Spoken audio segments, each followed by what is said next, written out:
Divergent, Chapter 21. The door to the pit closes behind me, and I am alone. I have not walked this tunnel since the day of the choosing ceremony.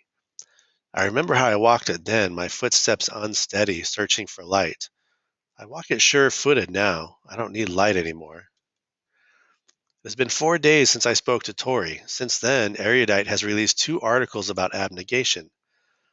The first article accuses abnegation of withholding luxuries like cars and fresh fruit from the other factions in order to force their belief and self-denial on everyone else. When I read it, I thought of Will's sister, Kara, accusing my mother of hoarding goods. The second article discusses the failings of choosing government officials based on their faction, asking why only people who define themselves as selfless should be in government. It promotes a return to the democratically elected political systems of the past. That makes a lot of sense, which makes me suspect it is a call for revolution wrapped in the clothing of rationality. I reach the end of the tunnel. The net stretches across the gaping hole just as it did when I last saw it. I climb the stairs to the wooden platform where four pulled me to solid ground and grab the bar that the net is attached to. I would not have been able to lift my body up with just my arms when I first got here, but now I do it almost without thinking and roll onto the center of the net. Above me are the empty buildings that stand at the edge of the hole and the sky. It is dark blue and starless. There is no moon. The articles troubled me, but I had friends to cheer me up, and that is something. When the first one was released, Christina charmed one off the cooks of the Dauntless Kitchens, and he let us try some cake batter. After the second article, Uriah and Marlene taught me a card game, and we played for 2 hours in the dining hall. Tonight, though, I want to be alone. More than that, I want to remember why I came here and why I was so determined to stay here that I would jump off a building for it even before I knew what being dauntless was. I work my fingers through the holes in the net beneath me. I want to be like the dauntless I saw at school. I wanted to be loud and daring and free like them, but they were not members yet. They were just playing at being dauntless. And so was I when I jumped off that roof. I didn't know what fear was. In the past 4 days, I faced 4 fears. In one, I was tied to a stake, and Peter set a fire beneath my feet. In another, I was drowning again, this time in the middle of an ocean, as the water raged around me. In the third, I watched my family slowly bled to death. And in the fourth, I was held at gunpoint and forced to shoot them. I know what fear is now. Wind rushes over the lip of the hole and washes over me, and I close my eyes. In my mind, I stand at the edge of the roof again. I undo the buttons of my gray abnegation shirt, exposing my arms, revealing more of my body than anyone else has ever seen. I ball the shirt up and hurl it at Peter's chest. I open my eyes. No, I was wrong. I didn't jump off the roof because I wanted to be like the Dauntless. I jumped off because I already was like them, and I wanted to show myself to them. I wanted to acknowledge a part of me, myself, that abnegation demanded that I hide. I stretch my hands over my head and hook them in the net again. I reach with my toes as far as I can, taking up as much of the net as possible. The night sky is empty and silent, and for the first time in 4 days, so is my mind. I hold my head back in my hands and breathe deeply. Today, the simulation was the same as yesterday. Someone held me at gunpoint and ordered me to shoot my family. When I lift my head, I see that four is watching me. I know the simulation isn't real, I say. You don't have to explain it to me, he replies. You love your family. You don't want to shoot them. Not the most unreasonable thing in the world. And the simulation is the only time I get to see them, I say. Even though he says I don't, I feel like I have to explain why this fear is so difficult for me to face. I twist my fingers together and pull them apart. My nail beds are bitten raw. I've been chewing them as I sleep. I wake to bloody hands every morning. I miss them. You ever just miss your family? Four looks down. No, he says eventually. I don't, but that's unusual. It is unusual. So unusual it distracts me from the memory of holding a gun to Caleb's chest. What was his family like that he no longer cares about them? I pause with my hand on the doorknob and look back at him. Are you like me? I ask him silently. Are you divergent? Even thinking the words feels dangerous. His eyes hold mine, and as the silent seconds pass, he looks less and less stern. I hear my heart beat. I've been looking at him too long, but then he has been looking back, and I feel like we are both trying to say something the other can't hear, though I could be imagining it. Too long, and now even longer, my heart even louder, his tranquil eyes swallowing me whole. I push the door open and hurry down the hallway. I shouldn't be so easily distracted by him. I shouldn't be able to think of anything but initiation. The simulations should disturb me more. They should break my mind, as they have been doing to most of the other initiates. Drew doesn't sleep. He just stares at the wall, curled in a ball. Al screams every night from his nightmares and cries into his pillow. My nightmares and chewed fingernails pale by comparison. Al's screams wake me every time, and I stare at the springs above me and wonder what on earth is wrong with me, that I still feel strong when everyone else is breaking down. Is it being divergent that makes me steady, or is it something else? When I get back to the dormitory, I expect to find the same thing I found the day before. A few initiates lying on beds or staring at nothing. Instead, they stand in a group on the other end of the room. Eric is in front of them with a chalkboard in his hands, which is facing the other way, so I can't see what's written on it. I stand next to Will. What's going on? I whisper. I hope it isn't another article, because I'm not sure I can handle any more hostility directed at me. Rankings for stage 2, he says. I thought there weren't any cuts after stage 2, I hiss. There aren't, it's just a progress report, sort of. I nod. The sight of the board makes me feel uneasy, like something is swimming in my stomach.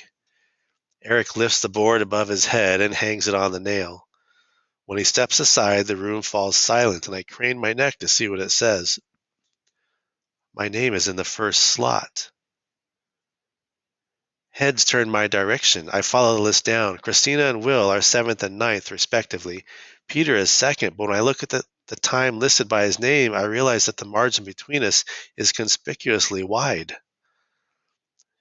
Peter's average simulation time is 8 minutes. Mine is 2 minutes, 45 seconds. Nice job, Triss, Will says quietly. I nod, still staring at the board. I should be pleased that I'm ranked first, but I know what that means. If Peter and his friends hated me before, they will despise me now. Now I am Edward. It could be my eye next, or worse. I search for Al's name and find it in the last slot. The crowd of initiates breaks up slowly, leaving just me, Peter, Will, and Al standing there. I want to console Al, to tell him that the only reason that I'm doing well is that there's something different about my brain. Peter turns slowly, every limb infused with tension. A glare would have been less threatening than the look he gives me, a look of pure hatred. He walks toward his bunk, but at the last second, he whips around and shoves me against the wall, a hand on each of my shoulders. I will not be outranked by a stiff, he hisses. His face so close to mine I can smell his stale breath. How did you do it, huh? How the hell did you do it? He pulls me forward a few inches and then slams me against the wall. Again. I clench my teeth to keep from crying out, though pain from the impact went all the way down my spine. Will grabs Peter by his shirt collar and drags him away from me. Leave her alone, he says. Only a coward bullies a little girl. A little girl? Scoffs Peter, throwing off Will's hand. Are you blind or just stupid? She's going to edge you out of the rankings and out of Dauntless, and you're going to get nothing, all because she knows how to manipulate people and you don't. So when you realize that she's out to ruin us all, you let me know. Peter storms out of the dormitory. Molly and Drew follow him, looks of disgust on their faces. Thanks, I say, nodding to Will. Is he right? Will asks quietly. Are you trying to manipulate us? How on earth would I do that? I scowl at him. I'm just doing the best I can like anyone else. I don't know. He shrugs a little. By acting weak so we pity you, and then acting tough to psych us out? Psych you out? I repeat. I'm your friend. I wouldn't do that. He doesn't say anything. I can tell he doesn't believe me. Not quite. Don't be an idiot, Will, says Christina, hopping down from her bunk. She looks at me without sympathy and adds, she's not acting. Christina turns and leaves without banging the door shut. Will follows. I'm alone in the room with Al, the first and the last.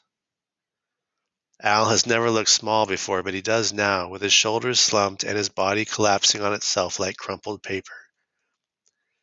He sits down on the edge of his bed. Are you all right? I asked. Sure, he says. His face is bright red. I look away. Asking him was just a formality. Anyone with eyes could see that Al is not all right. It's not over, I say. You can improve your rank if you... My voice trails off when he looks up at me. I don't even know what I would say to him if I had finished my sentence. There's no strategy for stage 2. It reaches deep into the heart of who we are and tests whatever courage is there. See, he says, it's not that simple. I know it's not. I don't think you do, he says, shaking his head, his chin wobbles. For you, it's easy. All of this is easy. That's not true.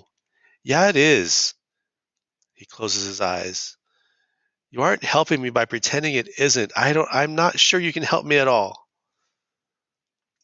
I feel like I just walked into a downpour and all my clothes are heavy with water. Like I'm heavy and awkward and useless. I don't know if he means that no one can help him or if I specifically can't help him, but I would not be okay with either interpretation. I want to help him. I am powerless to do so. I I start to say, meaning to apologize, but for what? For being more dauntless than he is? For not knowing what to say? I just... The tears that have been gathering in his eyes spill over, wetting his cheeks. Want to be alone. I nod and turn away from him. Leaving him is not a good idea, but I can't stop myself. The door clicks into place behind me, and I keep walking. I walk past the drinking fountain and through the tunnels that seemed endless the day I got here, but now barely register in my mind. This is not the first time I have failed my family since I got here, but for some reason it feels that way.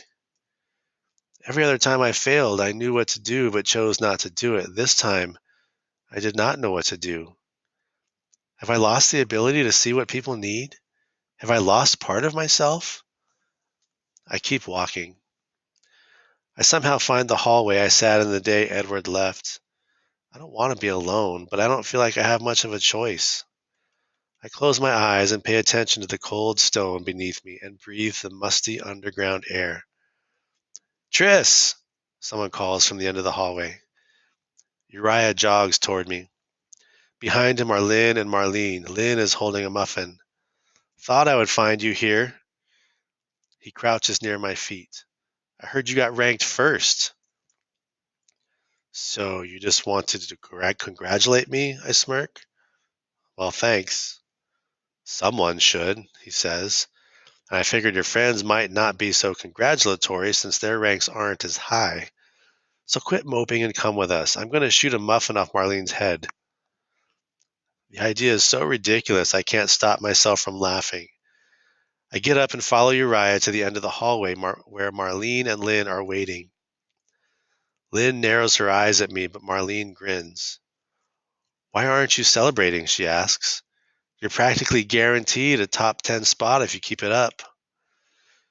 She's too dauntless for the other transfers, Uriah says. And too abnegation to celebrate, remarks Lynn. I ignore her. Why are you shooting a muffin off Marlene's head? She bet me I couldn't aim well enough to hit a small object from 100 feet, Uriah explains. I bet her she didn't have the guts to stand there as I tried. It works out really well. The training room where I first fired a gun is not far from my hidden hallway. We get there in under a minute and Uriah flips on a light switch. It looks the same as the last time I was there. Targets on one end of the room, a table with guns on the other. They just keep these lying around? I asked. Yeah, but they aren't loaded. Uriah pulls up his shirt. There's a gun stuck under the waistband of his pants right under a tattoo. I stare at the tattoo, trying to figure out what it is, but then he lets his shirt fall. Okay, he says, go stand in front of the target. Marlene walks away, a skip in her step. You aren't seriously going to shoot at her, are you? I ask Uriah. It's not a real gun, says Lynn quietly. It's got plastic pellets in it. The worst it'll do is sting her face, maybe give her a welt. What do you think, we are stupid? Marlene stands in front of one of the targets and sets the muffin on her head. Uriah squints one eye as he aims the gun. Wait, calls out Marlene. She breaks off a piece of the muffin and pops it into her mouth. Okay, she shouts, the word garbled by food. She gives Uriah a thumbs up. I take it your ranks were good, I say to Lynn. She nods. Uriah's second. I'm first. Marlene's fourth. You're only first by a hair, says Uriah as he aims. He squeezes the trigger. The muffin falls off Marlene's head. She didn't even blink. We both win, she shouts. You miss your old faction? Lynn asks me. Sometimes, I say. It was calmer, not as exhausting. Marlene picks up the muffin from the ground and bites into it. Uriah shouts, gross! Initiation's supposed to wear us down to who we really are. That's what Eric says anyway, Lynn says. She arches an eyebrow. 4 says it's to prepare us. Well, they don't agree on much. I nod. 4 told me that Eric's vision for Dauntless is not what it's supposed to be, but I wish he would tell me exactly what he thinks the right vision is. I get glimpses of it every so often. The Dauntless cheering when I jumped off the building, the net of arms that caught me after ziplining, but they are not enough. Has he read the Dauntless Manifesto? Is that what he believes in ordinary acts of bravery? The door to the training room opens. Shauna, Zeke, and 4 walk in just as Uriah fires at another target. The plastic pellet bounces off the center of the target and rolls along the ground. I thought I heard something in here, says 4. Turns out it's my idiot brother, says Zeke. You're not supposed to be in here after hours.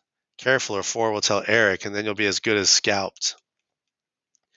Uriah wrinkles his nose at his brother and puts the pellet gun away. Marlene crosses the room, taking bites out of her muffin, and 4 steps away from the door to let us file out. I wouldn't tell Eric, says Lynn, eyeing 4 suspiciously.